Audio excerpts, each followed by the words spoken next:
نماز جنازہ پڑھنے کا بہت ہی آسان طریقہ آپ کی خدمت میں رکھنے کے لیے جا رہا ہوں، کیونکہ آپ نے دیکھا ہوگا بہت سارے ایسے لوگ ہوتے ہیں کہ جب ان کی رشتہ داری میں سے یا کہیں سے خبر ملتی ہے کہ فلاں شخص کا انتقال ہو گیا، تو گھر سے تو ٹلاری بھر کر، گھر سے تو کاریں بھر کر کے چلی جاتی ہیں، اور جب وہاں پہنچ جاتے ہیں جنازہ غسل وغیرہ دے دیا جاتا ہے، اور جب نماز جنازہ کے لیے جب وہاں پر جماعت تیار ہوتی ہے تو کچھ لوگ ہاتھ باندھ کر اس طریقے سے دور کھڑے ہوتے ہیں، دور کھڑے ہوتے ہیں۔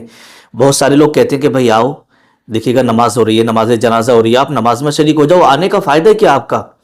تو پھر بھی لوگ دو جماعتیں بن جاتی ہیں، ایک طرف وہ لوگ ہو جاتے ہیں جو نماز پڑھنے کے لیے ہوتے ہیں، اور دوسری طرف کچھ لوگ ہاتھ باندھ کے ایک طرف کو کھڑے ہوتے ہیں۔ اب بتائیے گا، ارے بھائی مین چیز کیا ہے؟ نماز جنازہ ہے، اور آپ جو دفن میں شریک ہوئے ہیں اور آپ نماز جنازہ ہی نہیں پڑھ لیں تو پھر مطلب کیا ہوا؟ خالی مٹی دے کے آپ اپنے گھر چلے جائیں گے۔ تو اگر آپ، کچھ لوگ اس وجہ سے نہیں پڑھتے ہیں نماز جنازہ کہ یار ہماری یاد ہی نہیں ہے۔ اگر آپ نماز پڑھنا جانتے ہیں تو پھر یوں سمجھیے گا کہ آپ نماز جنازہ بھی پڑھ لیں گے، اس میں کوئی حرج والی بات نہیں ہے۔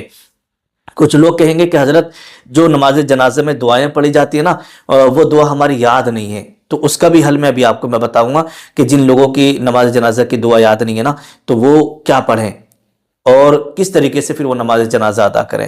دیکھیے گا، نماز جنازہ جو ہے وہ ایک دعا ہے۔ کیا ہے؟ دعا ہے۔ آپ کو میں پڑھ کر کے بتا دیتا ہوں پورا نماز جنازہ میں کون کون سی دعائیں پڑھی جاتی ہیں، کیسے نیت کی جاتی ہے، اور کتنی تکبیریں اس کے اندر ہوتی ہیں۔ ٹھیک ہے، جب آپ اس ویڈیو کو دیکھ لیں گے نا تو انشاءاللہ پھر کبھی آپ نماز جنازہ نہیں چھوڑیں گے۔ دیکھیے کرنا کیا ہے، آپ سب سے پہلے وضو کر لیجیے گا۔ وضو کرنے کے بعد جب جماعت تیار ہو جائے تو آپ کو نیت کیسے کرنا ہے، آپ ذرا نیت سن لیجیے گا۔ سب سے پہلے آپ کو نیت اس طریقے سے کرنا ہے، نیت کی میں نے نماز جنازہ فرض کفایہ کی، ماں چار تکبیروں کے، واسطے اللہ تعالیٰ کے، درود واسطے رسول اللہ کے، اور دعا واسطے اس میت کے، پیچھے اس امام کے ممرہ کعبہ شریف کی طرف، اللہ اکبر۔ اس طریقے سے آپ کو نیت کر لینا ہے۔ ٹھیک ہے، یہ نیت ہو گئی۔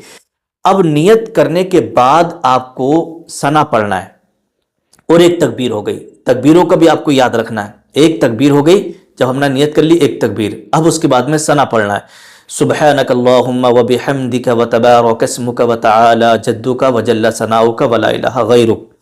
اور اگر یہ اس طریقے سے آپ کو یاد نہ ہو، وجل ثناؤک نہیں کہہ سکتے، کوئی بات نہیں، جو آپ نماز میں پڑھتے ہیں سبحانک اللہم وبحمدک ویسے ہی آپ پڑھ لیجیے گا۔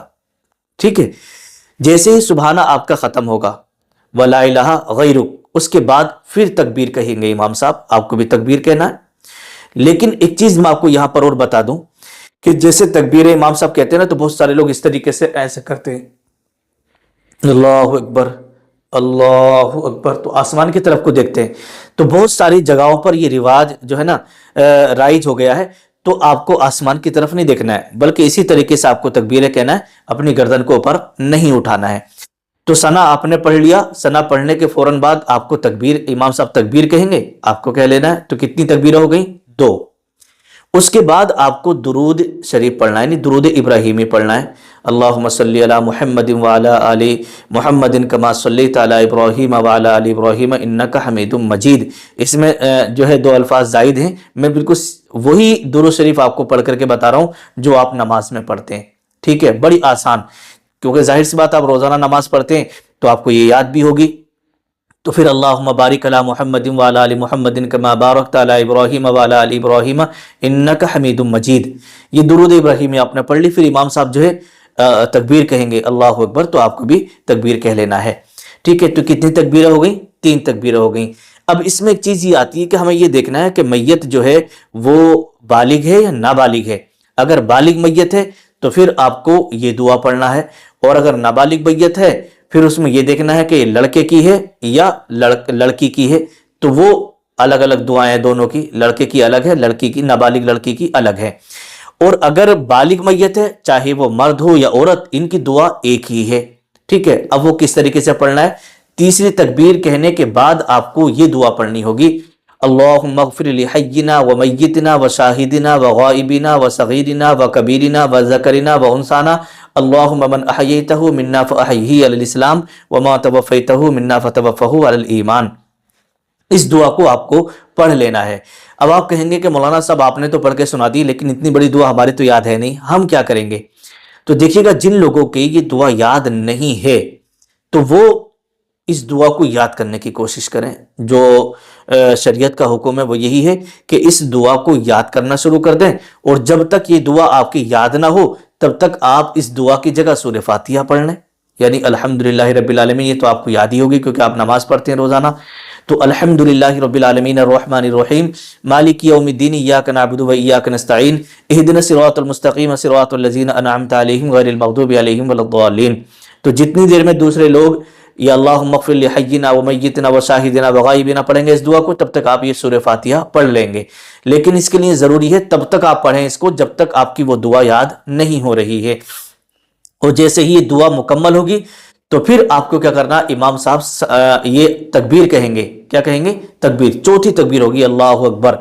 اور جیسے چوتھی تکبیر ہوگی، چوتھی تکبیر کہنے کے بعد جب سلام پھیریں گے امام صاحب، تو آپ کو اپنے دونوں ہاتھوں کو چھوڑ دینا ہے اور سلام پھیرنا ہے۔ ٹھیک ہے، ہاتھ کھول کر سلام پھیر دینا ہے دونوں طرف کو۔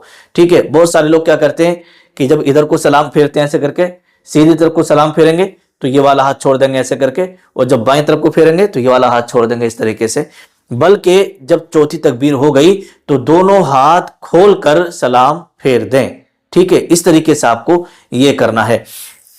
اب مسئلہ ایک اور یہ بھی آتا ہے کہ حضرت دیکھیے گا، نماز جنازہ آپ نے تو بتا دی، اب جیسے کبھی کبھی ایسا ہوتا ہے بہت سارے لوگ جو ہے بغیر وضو کے کھڑے ہوتے ہیں، بغیر وضو کے کھڑے ہوتے ہیں، تو انہیں چاہیے کہ وہ پہلے سے پہلے وضو کر لیں۔ اگر آپ کی نماز جنازہ یاد نہیں بھی ہے تب بھی آپ جماعت میں شریک ہو جائیں، جو بھی آپ کو یاد ہو، سبحانک اللہم، درود شریف ہے نا، جو بھی آپ کو یاد ہو وہ پڑھ لینا۔ ٹھیک ہے، کم سے کم یہ نماز جنازہ جو ہے یہ ایک دعا ہے، اس میں آپ شریک ہو جائیں گے۔ اور اس کی فضیلت کیا ہے معلوم ہے؟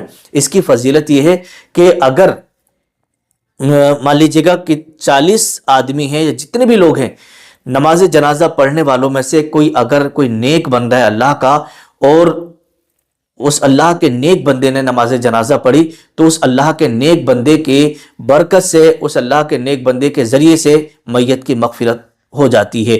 اور اگر میت نیک ہے اور اللہ نے اس کی مغفرت فرما دی ہے، میت جو ہے وہ نیک ہے، تو جتنے نماز جنازہ میں ہوتے ہیں تو اس میت کے صدقے میں تمام نمازیوں کی مغفرت کر دی جاتی ہے، تمام نمازیوں کے گناہ معاف ہو جاتے ہیں۔ تو اس میں دونوں طرف سے مسئلہ ہوتا ہے۔ ٹھیک ہے، تو جب بھی آپ دفن میں جائیں، کسی کے جنازے میں جائیں، تو پلیز آپ نماز جنازہ ضرور پڑھیں، الگ دور ہاتھ باندھ کر کھڑے نہیں ہونا ہے، تو پھر فائدہ ہی کیا ہوگا آپ کے نماز جنازے میں جانے کا۔ تو جو نماز میں آپ پڑھ رہے ہیں وہ آپ پڑھیے گا، ٹھیک ہے، اور جو چیزیں آپ کی یاد نہیں ہیں انہیں یاد کرنے کی کوشش کریے گا، انشاءاللہ پھر آپ کی نماز جنازہ نہیں چھوٹے گی، جہاں بھی آپ جائیں گے وہاں جماعت میں آپ شریک ہوتے رہیں گے۔ السلام علیکم ورحمۃ اللہ۔